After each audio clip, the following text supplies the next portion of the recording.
In the last module, we have discussed the titration curve of glycine. From the titration curve of glycine, we can derive several important pieces of information. ये titration curve है जो हमने last module में define किया था. इसमें हम कुछ इसकी इंफॉर्मेशन और कुछ इन्फ्रेंसेस से हम क्रिएट करेंगे. In this module we will see that particular inference from which we have derived from this particular curve about its pK1, pK2 and isoelectric point or PI. First, it gives a quantitative measure of pKa of each of the two ionizing groups. कि ये क्या define करता है कि दोनों ionising group, एक जो amino है एक कार्बोक्सिल है, उसकी pKa वैल्यू टाइट्रेशन कर्व से हम डिफाइन कर सकते हैं. And the for the pKa of the carboxyl group is 2.34 and that of amino group is 9.6. The second piece of information is that this amino acid has two regions of buffering power. कि इस amino acid के दो particular regions हैं जो इसको buffering capacity देते हैं. Buffer हम as we already know is a solution which resist in change in pH. So pK1 और pK2 के अराउंड जो एरिया है, 1 pH above than pK1 and pK2 and 1 pH above and 1 pH below is the buffering zone. One of these is the relatively flat portion of the curve extending for approximately 1 pH unit on either side of the pK1 or that is of 2.6, indicating that glycine has a good buffering capacity and good buffering zone around pH 2.6. इसी तरह second जो उसका pK2 है वहाँ पे भी 9.1 के around भी 1 pH plus and 1 pH minus of this 9.2 के अराउंड जो है वो भी बफरिंग जोन है इस पर्टिकुलर अमाइनो एसिड का. The other buffering zone is centred around pH 9.6. Note that glycine is not a good buffer at pH of intracellular fluid क्योंकि pH intracellular fluid की और ब्लड की जो pH है वो अराउंड 7.4 है. इसका पहला बफरिंग जोन है वो 2.3 के अराउंड है, उसकी प्लस माइनस 1 pH, और इसी तरह सेकंड जो बफरिंग जोन है वो 9.6 के 1 प्लस और negative plus minus 1 pH of 9.6 जो है वो सेकंड बफरिंग जोन है. तो 7.4 के अराउंड इसका कोई अच्छा बफरिंग जोन नहीं है. इट मीन्स कि बफरिंग जोन यहाँ 2.3 के अराउंड हम क्यों कहते हैं. द फर्स्ट बफरिंग जोन हम 2.3 के अराउंड क्यों कहते हैं कि यहाँ पे we can see here that यहाँ पे आके ये कर्व जो है ये फ्लैट हो गया कि यहाँ एडिशन ऑफ अल्कली जो है वो बहुत ज़्यादा इसको चेंज नहीं कर रही, जबकि यहाँ पी पे आइसोइलेक्ट्रिक पॉइंट पे आके ये वर्टिकल हो गई है. सिमिलरली जब 9.6 पे हम जाते हैं तो यहाँ पे भी एडिशन ऑफ मोर अल्कली इसको बहुत ज़्यादा अब्रप्ट चेंज नहीं कर रही, सो ये रेजिस्ट कर रही है इन पीएच. तो सेकंड बफरिंग जोन जो हम बोल रहे हैं वो अमाइनो ग्रुप का है एंड दिस इज 9.6 के 1 pH plus 1 pH and minus 1 pH of the 9.6.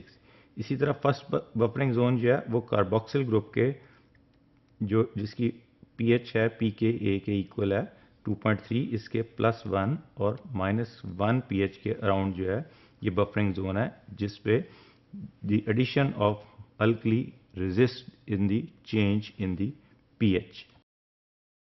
Another important piece of information derived from the titration curve of an amino acid is the relationship between its net charge and the pH of the solution. At pH 5.97, glycine is present predominantly at its dipolar form, that is fully ionized but no net electric charge. के 5.97 pH जो है ये isoelectric point है, isoelectric pH है जिसके ऊपर कोई net charge available नहीं है ऑन दी अमाइनो एसिड.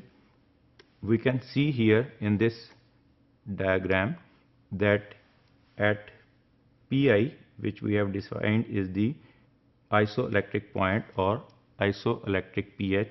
इसके ऊपर there is no net charge, जितना ही नेगेटिव है उतना ही पॉजिटिव है. So this is another information which is derived from the titration curve of the amino acid glycine. The characteristic pH at which the net electric charge is zero is called the isoelectric point or isoelectric pH and designated as PI. PI क्या है?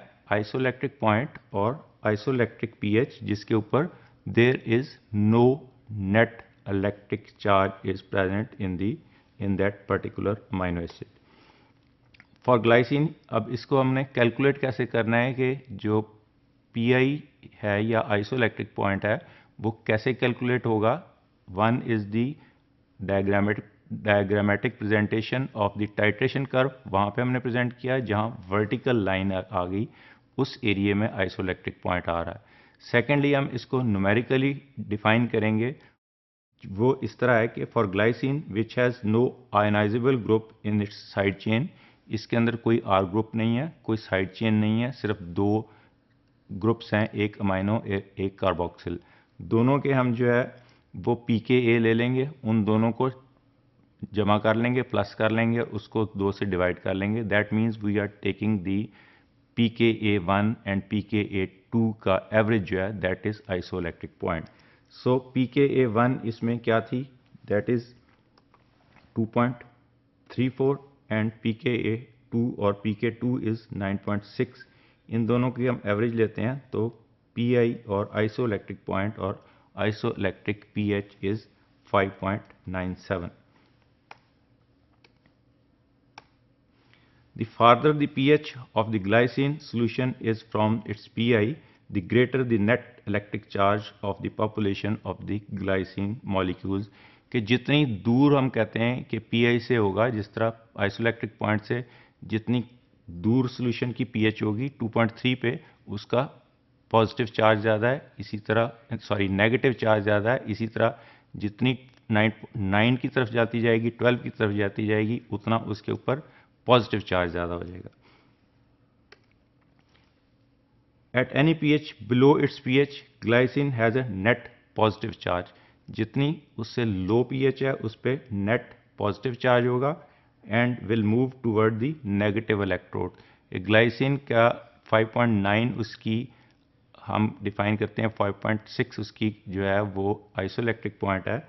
जिस below pH 2.7 या 2.3 पे जो है उसके ऊपर net positive charge होगा और ये कैथोड की तरफ जाएगी. इसी तरह जिस at pH above its PI, जिस तरह 9.6 है या 10 है या 12 है, इतना ही उसके ऊपर नेट नेगेटिव चार्ज होगा.